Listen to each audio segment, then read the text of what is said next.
Voici Patrick, un super papa dont le fils a été suivi au CESAD de Longnes et qui a bien voulu répondre à nos questions. Sans plus attendre, les questions. Est-ce que tu peux te présenter et présenter Enzo?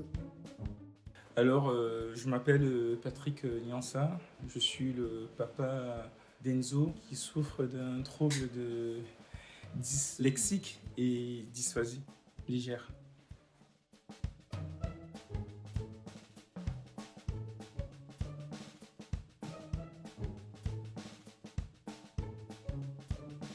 Quels professionnels ont accompagné Enzo dans son parcours?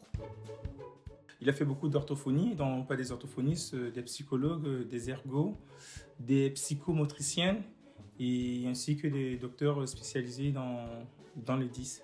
Niveau éducation nationale, il est dans des écoles spécialisées, notamment dans lesquelles on retrouve des Ulysses. Quand avez-vous constaté les difficultés d'Enzo? Très jeune, hein. C'est-à-dire Enzo a parlé très tard déjà. Il a marché très vite. Il a appris à faire du vélo et toute autre chose que les enfants font tardivement très tôt. Mais par contre, l'usage de la parole est arrivé très très tard. Donc on s'est quand même posé des questions. On est allé voir notre médecin. Et donc elle nous a orientés vers le CAMS qui a diagnostiqué Enzo. Il devait avoir 3 ans et demi, 4 ans. Et elle, par la suite, nous a orientés vers le CESAD. Avant son diagnostic, comment était décrit Enzo? À l'école, on nous a dit qu'Enzo était un feignant, en fait. C'est un paresseux, il ne veut pas travailler, il ne comprend pas, on lui dit des choses 10 fois. Je pense qu'elle ne comprenait pas son handicap. Jusqu'à ce qu'on croise le CESAD qui vient l'expliquer et qu'elle puisse commencer à adapter les cours pour Enzo. Ils nous ont beaucoup aidés dans ce sens-là.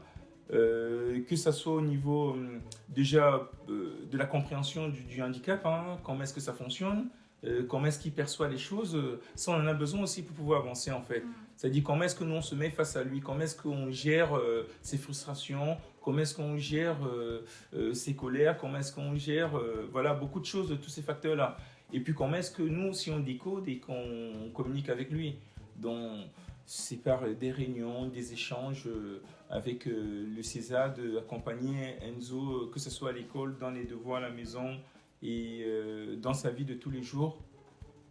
Et jusqu'ici, enfin, tout s'est bien passé après. Comment s'organiser la scolarité d'Enzo? En fait, Enzo avait un programme qui est établi par le CESAD, qui nous impliquait, nous, parents, qui impliquait la prof d'éducation aussi. En fait, si vous voulez, cette école-là, avec le CESAD, c'est au même endroit. Il y a des cours, il y a des moments dans l'emploi du temps d'Enzo où il n'est pas en cours, mais il est au CESAD. C'est-à-dire on va le chercher dans sa classe et il travaille plutôt avec les spécialistes médico-sociaux. Et il y a des moments où il travaille avec la prof. Et quand elle se rend compte qu'il y a des difficultés, elle revient vers le CESAD qui peut adapter les cours et retravailler ça avec lui, que ce soit avec l'ergo ou l'orthophoniste, voilà. Et pareil, nous, ils mettaient en place avec nous à la maison des méthodes et puis des outils pour pouvoir continuer le travail à la maison avec Enzo. Penses-tu que l'interprofessionnalité entre l'éducation nationale et les établissements sociaux ou médico-sociaux soit nécessaire? Pour moi, c'est primordial. Je pense que s'ils doivent avoir ces connaissances, ils doivent être sensibilisés à ces pathologies. Pour moi.